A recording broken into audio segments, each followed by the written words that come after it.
Hi మామ, ఎలా ఉన్నావు మామ? మనం చాలా రకాల ద్రాక్ష తిని ఉంటాం, కానీ ద్రాక్ష ఆకులను కూడా తింటారు. ఇక్కడ నువ్వు చూస్తున్నావు కదా, ఇదే ఐటమ్. దీని పేరు ఓర్గానా అంటారు. దీన్ని ఎలా తయారు చేస్తారో ఈ వీడియోలో కంప్లీట్ ప్రాసెస్ చూపిస్తా. మామ, నువ్వు ఇక్కడ వచ్చేసి ద్రాక్ష ఆకులు ఇవన్నీ బయట దేశాల నుంచి వీళ్ళు ఇంపోర్ట్ చేసుకుంటారు. ఇలా మన సీసాలతో కొనుక్కొని ఇంటికి తీసుకెళ్లి ముందుగా ఆ సీసాలో ఉండే వాటర్ అంతా బయట పడేసి ఆ ఆకులన్నీ మరొక ఫ్రెష్ వాటర్ లో తీసుకొని వాటిని నీట్ గా ఇదో ఈ విధంగా కడుక్కోవాలి. వీటిలో కొన్ని ఆకులు అతుక్కొని ఉంటాయి, ఎందుకంటే ఇవన్నీ మనం ఒక్క ఆకుతో చేసే ఐటమ్ కాబట్టి ఆకు మనం సపరేట్ గా తీసుకోవాల్సి ఉంటది. ఇలా తీసుకున్న ఆకులు ఇదో ఈ విధంగా ఉంటాయి. మీరు ఇక్కడ చూస్తున్నారు కదా, ద్రాక్ష ఆకు అంటే మీకు ఒక ఐడియా వస్తుంది. నేను ఇలా చూపిస్తాను మామ. ఈ ప్రాసెస్ కంప్లీట్ అయినాక మనం అయితే ఒక మంచి మసాలా ఐటమ్ రెడీ చేసుకోవాల్సి ఉంటది. ఎందుకంటే ఇది ఆ ఆకు లోపల పెట్టి దాన్ని రౌండ్ గా రోల్ చేసి చుడతారు.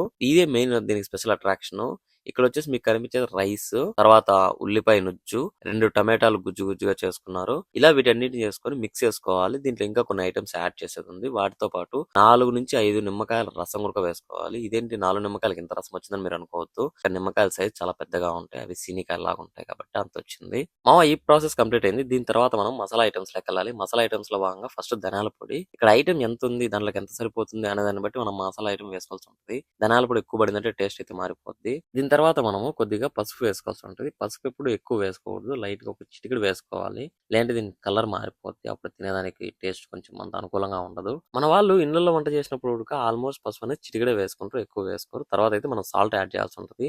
మనం ఇప్పుడు వేసే సాల్ట్ వచ్చేసి కొద్దిగా చూసి వేసుకోవాలి, అంటే తక్కువ వేసుకున్నా కూడా ఇబ్బంది లేదు. ఎందుకంటే దీంట్లో మళ్ళీ రెండోసారి సాల్ట్ మనం యాడ్ చేస్తుంటది. నెక్స్ట్ అయితే మనం ఇందులో మిరియాల పొడి యాడ్ చేసుకోవాల్సి ఉంటుంది. ఈ పొడి పడినప్పుడు టేస్ట్ కొంచెం మారిపోద్ది. అక్కడ మసాలా ఐటమ్ ఎంత ఉందో దాన్ని బట్టి మనం మిరియాల పొడి అనేది యాడ్ చేయాల్సి ఉంటది.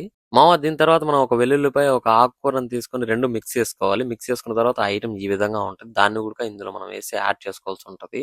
మామ, ఇందులో మనం ఏమేమి యాడ్ చేసినామో నీకు మళ్ళీ ఒకసారి గుర్తు చేస్తాను చూడు. ఇందులో రైస్, ఒక టమాటా, ఉల్లిపాయ నుజ్జు, 4 నుంచి 5 నిమ్మకాయల రసము, ధనియాల పొడి, జీలకర్ర పొడి, మసాలా పొడి, పసుపు, సరిపడా సాల్ట్, లాస్ట్ లో మనం అయితే జైతున్ ఆయిల్ యాడ్ చేసుకోవాలి. ఇది వచ్చి జైతున్ ఆయిల్ అంటారు. మనం ఇక్కడ ముందుగా కలుపుకున్న ఆ మసాలా ఐటమ్ కి ఎంత ఆయిల్ పడుతుందో అంత ఆయిల్ మాత్రం మనం యాడ్ చేసుకోవాలి, ఎక్స్ట్రా యాడ్ చేసుకోకూడదు.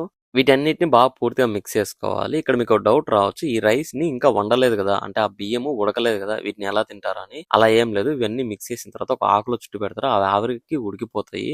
ఈ ప్రాసెస్ అంతా కంప్లీట్ అయిన తర్వాత ఈ మసాలా ఐటమ్ చూడడానికి ఇదో ఈ విధంగా ఉంటది. తర్వాత మనం ఒక ప్లేట్ లో కొన్ని ద్రాక్ష ఆకులను తీసుకొని వాటి మధ్యలో ఇలా మసాలా ఐటమ్ కొద్దిగా పెట్టి ఈ విధంగా రోల్ చేసుకోవాల్సి ఉంటుంది. ఇలా రోల్ చేసిన ఈ ద్రాక్ష ఆకులో ఉండే ఐటాన్ని మొత్తము మనం ఆల్రెడీ బంగాళాదుంపను ఒక గిన్నెలో పేర్చుకొని ఇది ఈ విధంగా వాటన్నిటిని అమర్చుకోవాల్సి ఉంటది. ఇవన్నీ లాస్ట్ లో ఉడకబెట్టేది ఉంటది. ఆ ప్రాసెస్ కూడా మీకు నేను చూపిస్తా. మామ, ఇలా ఇక్కడ మనం తయారు చేసుకున్న మసాలా ఐటమ్ అయిపోయే వరకు, లేదంటే ఇక్కడ తెచ్చుకున్న ద్రాక్ష ఆకులు అయిపోయేంత వరకు మనం ఈ ప్రాసెస్ చేస్తూనే ఉండాలి. ఇలా మనం రోల్ చేసి ఇక్కడ పెట్టిన ఐటమ్స్ మొత్తం వచ్చేసి దాదాపు 60 వరకు వచ్చినాయి. చాలా ఎక్కువ వచ్చినాయి. అవన్నీ మీకు లాస్ట్ లో కనిపిస్తాయి. మామ, మనకు ద్రాక్ష తింటారని తెలుసు, కానీ ద్రాక్ష ఆకులు కూడా ఈ విధంగా తింటారు నాకైతే అసలు అనుకోవాలా. ఫస్ట్ టైం కోవిడ్ కి వచ్చినాక ఇక్కడ 1 కాదు 2 కాదు రకరకాల వంటకాలని చూస్తాను. ఈ ఐటమ్ అయితే నేను తిన్నప్పుడు, ఫస్ట్ టైం నేను తిన్నప్పుడు అయితే నాకు కొంచెం టేస్ట్ పుల్లగా అనిపించింది. కానీ ఇవన్నీ నేచురల్ ఐటమ్స్ తయారు చేస్తారు కాబట్టి ఆరోగ్యానికి మాత్రం చాలా మంచిది. కోవిడ్ వాళ్ళు మాత్రం బాగా లైక్ చేస్తారు. ఈ ఐటమ్ కోవిడ్ ఇళ్లలో వారానికి 2 నుంచి 3 సార్లు అయితే ఖచ్చితంగా చేసుకోవాల్సిందే. వీళ్ళంతా బాగా లైక్ చేస్తారు. ఇప్పుడైతే దీన్ని మనం ఉడకబెట్టేస్తాం పదండి. దీన్ని ఉడకబెట్టడానికి మనకు కొద్దిగా నిమ్మరసము, సాల్ట్, జైతున్ ఆయిల్, ఇంకా కొద్దిగా చింతపండు కూడా వేయాల్సి ఉంటుంది. ఇదైతే ప్రెజెంట్ పూర్తిగా ఉడికిపోతుంది. దీన్ని పూర్తిగా రెడీ అయిన తర్వాత వీళ్ళంతా ప్లేట్ లో తీసుకుని ఈ విధంగా గార్నిష్ చేస్తారు. మీకు ఎలా అనిపించిందో కామెంట్ చేయండి.